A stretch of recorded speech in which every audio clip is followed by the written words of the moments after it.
Welcome to Tangled Web, a conversation about where we are now and where we're going with the web. Today I'm talking to Fraser Gorrie, who after 40 years of coding has shifted towards low code and no code and now describes himself as a no code first advocate. Fraser, welcome to Tangled Web. Thank you. Mark, it's a pleasure to be here. Perhaps we could start with a quick overview of your career. Well, I'm a marine biologist by training, fish biologist by further training. And then I started working on big data sets with lots of modeling type things. And the computer came into play very quickly in that. Writing my own software to write, multiple linear regressions and factor analysis and things of that. And I found a way to manage a bit of both. So a bit of science, biology in particular, and a bit of business stuff. I understand that most of your career on the business side of things has been doing coding work for clients. So what first prompted you to move towards no code? Well, I'm only now, let's say, 10 months into a no-code frame of mind. That's a good way of putting it, a no-code frame of mind. The instigator was my son, who mentioned he'd heard someone who was trying to code to turn his no-code application into a code. And with the kind of mindset of a coder, I finally seen the light, that kind of pattern of no code and low code or something that, if you can't code, you do those things. So I went and talked to him, and he'd written a very successful web app that was all stitched together with Integromat and Zapier and Google Sheets and Airtable. And he was getting some traction. So he wanted to get some fail-safes in there and some decreased latency and things like that. And then he said, well, why don't you take a look at Builder? And this is a no-code tool that was just recently out. I looked a little further and I said, I can do a lot here. And I can look a little further. Okay, this has got to be an anomaly. So I went looking at Bubble and then what I thought were the web players at the time and no code.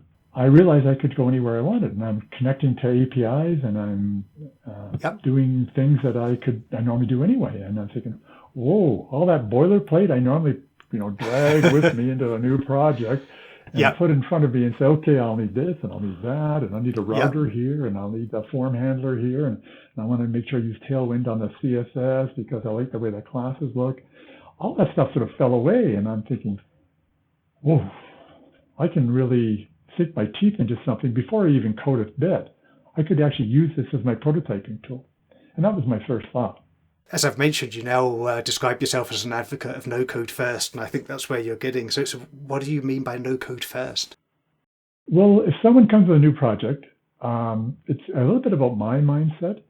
I know I can do it, and like yourself, I'm going to be able to code anything that needs to be done because we're dealing with these very basic building blocks. But should I? That question came to my mind is, should I do that? Who's benefiting from my decision to use a coded tool? Well, I can give you a perspective. What always had bothered me about working with clients is that they see me at the beginning quite a bit. They see me a few times in the middle while I check on things I'm interested in and maybe a few things that they're worried about. And then they see me at the end where I say, look at this. I've just done it. Isn't that wonderful? And luckily I have a lot of, yes, it looks good, but I have some that aren't. And then those are times where I could have used some feedback. And with no-code tools, I can work alongside. I can build this thing as far as it goes until we reach that point, that critical point, where the client's idea of what it should be and what it actually can be at that point can be examined. So I go right down in that avenue. Okay, we're getting to the point where you're going to try to do this right after that. It looks pretty nice. It's good enough for now, but let's get in there and let's sit side by side. Well, we can't really do that in COVID, but we could get close to that and code online. And I call it coding, but it's really no coding.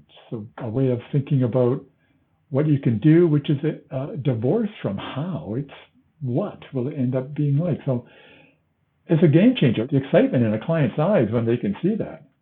I think we really underestimate as software developers how hard it is for people to kind of visualize what it's going to look like Yes. in the end, because that's what we're good at. We're good at taking a set of requirements Yes, and thinking, oh, I can see what that's going to look like, and we know what it's going to look like, but they don't. And no matter how much we describe it to them, it's still a barrier of communication there. So being able to actually get a prototype up and running and literally show them this is what it's going to look like is powerful.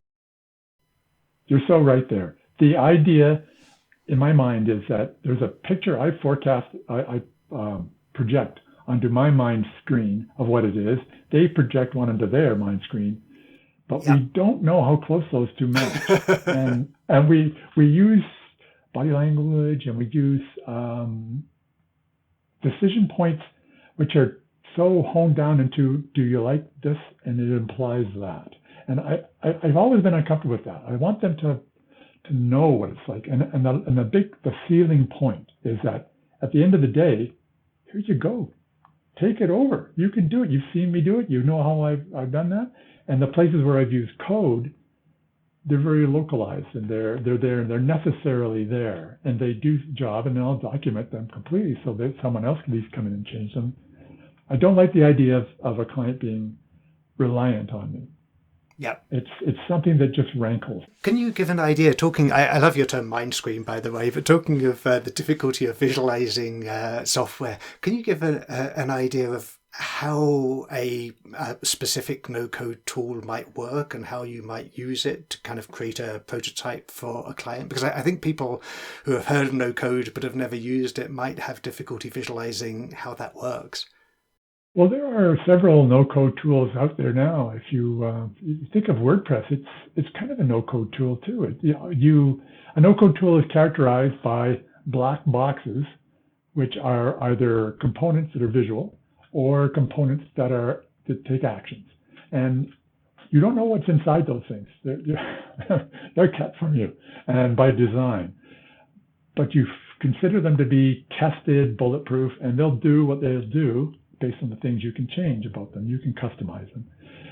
So think of a way you want them to look, and then separate that from how you want it to act. So when you give it that kind of distinction, excuse me, what you are going to look at, you can work with anybody. You can have anybody design that for you. And what you want it to do, you should be involved in. You really should have a handle in that. So think of dragging in pieces in a visual way from a list of possible pieces, sticking them on the screen, connecting them together, or situating them in ways that accomplish your goals, and then setting up the conditions under which those individual black boxes, visual and event-like actions, setting up the conditions under which they should happen. So that's the no-code world. You drag and drop, and you customize. And then the part that sort of allows no code to do its real important stuff is on the action side, where you take what it comes out of it, you do something with it. So you may not want what comes out of it by design. The black box is meant to produce this. I need something different. I need to multiply that centigrade Celsius degree by 1.19 over 5 and add 32 to get Fahrenheit. And where do I do that? Well, that's code, but it's pretty simple code. So I'm hoping I'm going to find a block that allows me to write that in, and that's where no code jumps into low code. Low code tools, they have all the same things, but they have these little blocks that say, we'll let you peek inside. This is a black box with only the lid open, and you can put some stuff in there. And each tool does it differently, and some tools do it really well, and other tools don't. So you have to do things, and you have to think about things in terms of blocks and connectors, making them happen. So that's a great overview. It brings up some of the potential objections to no code. It's actually easy for people like you and me to think of those blocks, how they're connecting inputs, outputs, because we have a background in software development. Is it difficult for non-coders to pick up no code? I've seldom seen so many competent people who know nothing about code talking about their no code projects as if they're a done deal. Like, this is how it works. When we code our other applications, we can do everything right from the ground. This code is a render function. I'm going to render it all out. And pretty soon we're looking at that code and there's something in there I'm always using. There's something in there. So we are already, as coders, making black boxes of our own, which we can see inside of. So the difference between no code and code is that they have made those things for us. They've made a limited ones and they've had their own spin on them. And the spin of them sometimes for a coder is not what we want. And then we say, oh, it's so close. It's that Pareto effect going on there. If it only would give me a REST API and not that one. Yeah. So I think it's a handicap being a coder sometimes. Yeah, so that brings me to one of the other potential problems with no code. Do you find that you do often run into limits where, as you say, you kind of find a black box, but it doesn't do quite what you want it to do, and you do end up writing code for it? And what would you say to people who don't know how to code? How would they deal with those kind of limits? It's a nasty problem, because the problem when you're not a coder yourself is that you have to pick a tool because you can't learn it right away. And the good tools for no coders are tools that get you to intermediate level quickly. Yeah. The good tools for programmers are the ones that get you to intermediate level after quite some time, but don't stop you there and let you go to expert. So there is no such thing as expert level from a programmer's point of view in some tools. You hit a brick wall that I just need to do this. Sorry, we don't provide that. And they're done. You've now spent 6 weeks to 2 months maybe learning a tool, got your SaaS app up to that point, and you're sitting on the brink and you can't do anything about it. One thing, an advantage from a coder's point of view, when you're assessing no-code tools, is not to get mesmerized by the slickness. Yeah. It's to go right away to something hard. You can make anything look nice. The question is, can you get to the point where you have error trapping? How many times have you seen something where someone's glued it together with a no-code tool like Integromat or Zapier, and they didn't know that the email never got sent, that after that record got written, there was something down at the time. And it's a fail silently situation, and that's programmer error nightmare number 62. So something went wrong and you don't know anything about it. I was just going to ask about speed. Do you find that no code is slower than code? Is that a problem? Not at all, actually, but there is latency, because the way that the action blocks, the blocks that do things, often have to go externally to get them. So what you have is a situation where you can't do transactional work. You have to go out to Stripe, and your Stripe will take your payment, come back. What if it failed? Where did that go? And those sorts of things are built into some tools and not in others. So you need to then keep track of that yourself. And that brings into the situation the kind of coding skills you need that no coders perhaps wouldn't know how to approach. I think what's going to happen is that no coders who don't have coding are going to lean into the low code tools more, because they give them the ability to sleep at night, I guess, because once the SaaS product you've written gets traction, you're starting to worry now about all sorts of things. Yeah, that's right. So that's interesting. You've done a great job of describing how no code and code is a spectrum. It's not just all or nothing. Yeah. So why do you think that there's such a hard divide in people's minds between code and no code? I think it's the way they come to the tools. There are some things about coding which just make you feel more comfortable that it's working properly. Is there anything that we've missed? Any benefits of no code in your work with your clients that you think we haven't covered?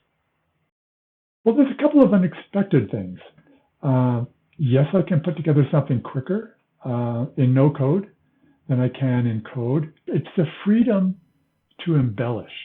So you can come up with what you want, you do it quickly, and I was okay, I would have done that in code. I'm there faster. I got everything what I wanted. Not quite what I want, but it's close. But I got some time left on this code. I'd like to do some more. And you can't stop yourself. You just want to, because in code, you're fairly rarely ahead of time. Yes. The fact that the low-level stuff is available to you means that you can then start adding more pieces into the action. If you took your existing coded applications, like the ones you write now, you'd probably be hard-pressed to pull out blocks that you could call blocks that you'd use again, as is. So it's really quite a tribute to the people who are making these tools, because they have to think in that generic sense. Yeah. And then they have to leave that clothes hanger, and so things can hang on it. Yes. And the information that gets passed on that hanger to the next little piece that's hanging down, and it can do what it wants with. So this idea of flows and actions, and the idea of components being nested, and no-code tools, generally speaking, either make you think, this is the way you should do it, we know. Yeah. Take our advice. Or they say, it's up to you, do what you want. And I prefer the latter. But when I'm prototyping, I might prefer the former, just to get something reasonable, so we don't have I can't understand what it's doing because it looks terrible. There's a lot there for people to think about, both coders and people who might not be coders but are interested in the potential of no code. Listeners, if you'd like to connect with Fraser, you can reach him on Twitter at Fraser Gorrie, and that's FraserGorrie, or you can reach him on his website at frasergorrie.com. Fraser, thanks so much for joining me on Tangled Web. My pleasure. Thanks for listening to Tangled Web. Join me for fresh insights into the future of the web every other week. Subscribe to the free newsletter, podcast or YouTube channel at tangledweb.media. Remember, the web has only just begun.